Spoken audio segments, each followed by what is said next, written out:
I'd rather walk 6,000 kilometers, but please, no needles. The nuns treated me with quinine, which is the treatment commonly used for the Africans. The bottle is empty. They gave me a second one yesterday. But I reacted very badly to this drug, as do most malaria victims. It's an archaic treatment that has little changed since the 19th century. It can kill as well as cure. Aren't you hungry? This morning, when I woke up, there was only one thing I really wanted. It'll make you laugh. It's salmon. Salmon with lemon. I have expensive tests. Wow, why not the Holy Grail? Of course, I wanted to go home. Alex hadn't called our families yet, so they wouldn't worry. If our parents had been notified right away, the chances are they would have insisted I come home. And that would have been the end of Africa Trek. Its body had immediately been burnt to prevent its remains from being used by sorcerers.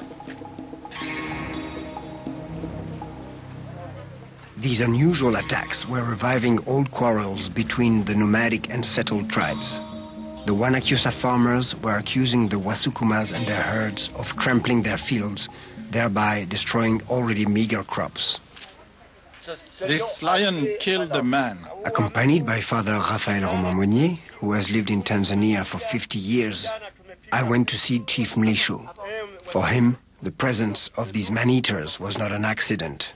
Wasukuma ni wapuuzi, wanatorosha wake za watu, wanawaleta. Wakiwaficha, mwenye mke anatafuta muoni, anatuma simba. Alafu la pili wanaiba ng'ombe.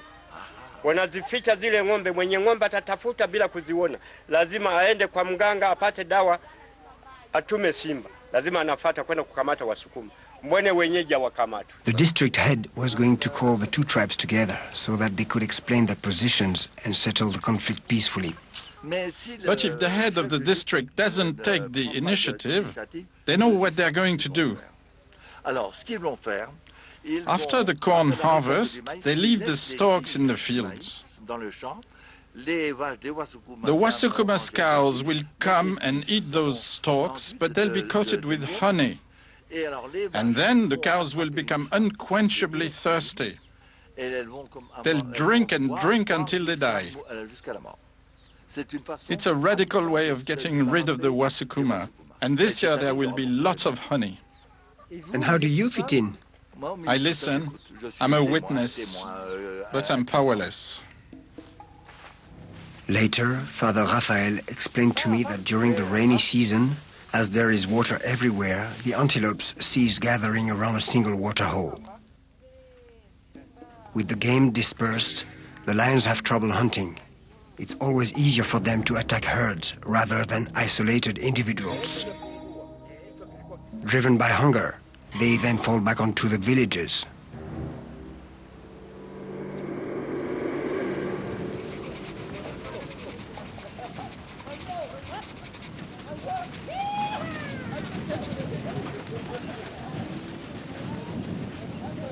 All day the camel drivers make sure that the troublemakers get back in line. It is quite a job to keep several hundred camels together.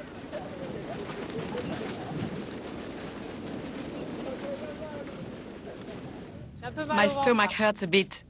I've got abdominal aches from yesterday. This definitely isn't a sport we are used to.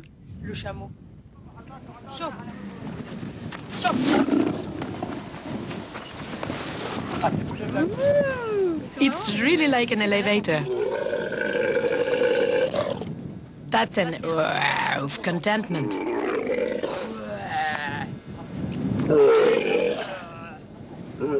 Oh yes. But it's so good to stop. They call him Jake the Peg.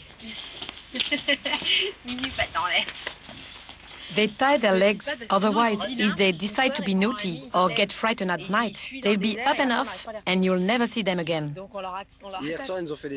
Last night they scared us with several standing starts, all 300 at once. We were a little afraid. We thought they wouldn't see us.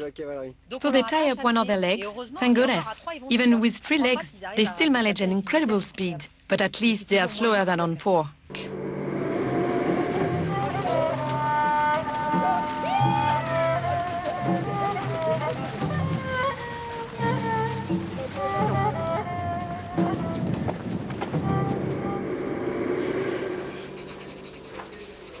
When she stopped taking quinine, Sonia started to feel better.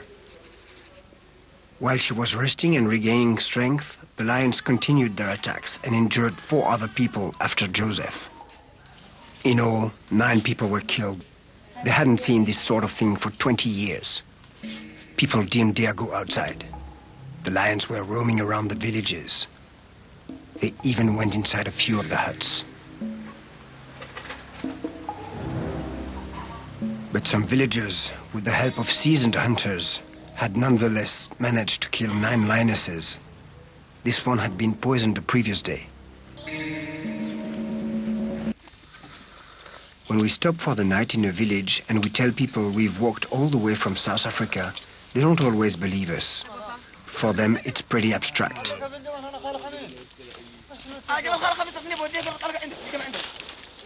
Some of them think, more whites telling us stories again. With the nomads, it's different, because we are traveling with them, and we have to prove ourselves. The camel drivers watch us all day long.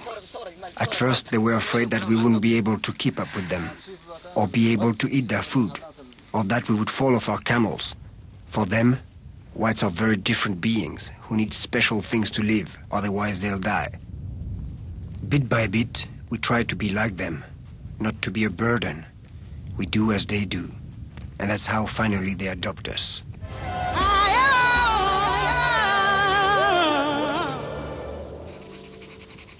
The African savanna is also a hostile environment for man.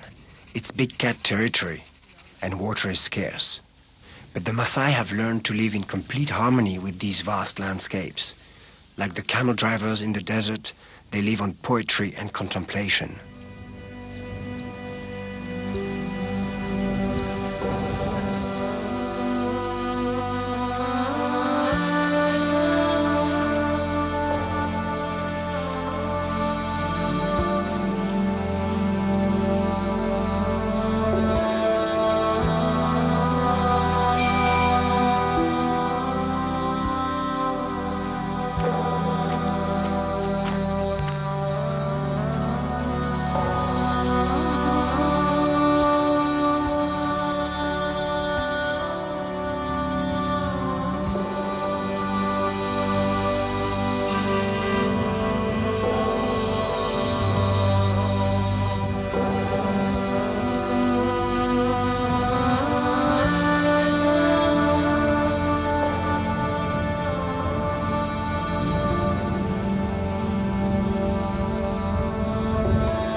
The Maasai have a strong relationship with their animals.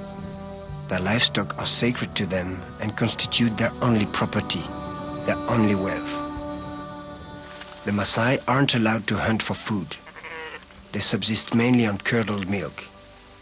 They know every blade of grass, every stone, every bush in their vast territories. Everything has meaning to them. They can see mythical stories in a model of animal prints, find water in what seems to be in the middle of the desert.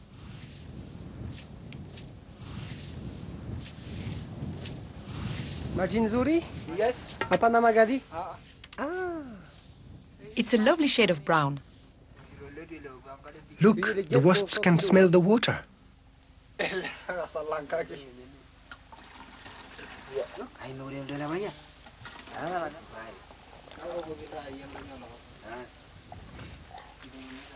The water is soft, filtered through volcanic deposits. Must be healthy. Do you want some? Look how good it is. It's life.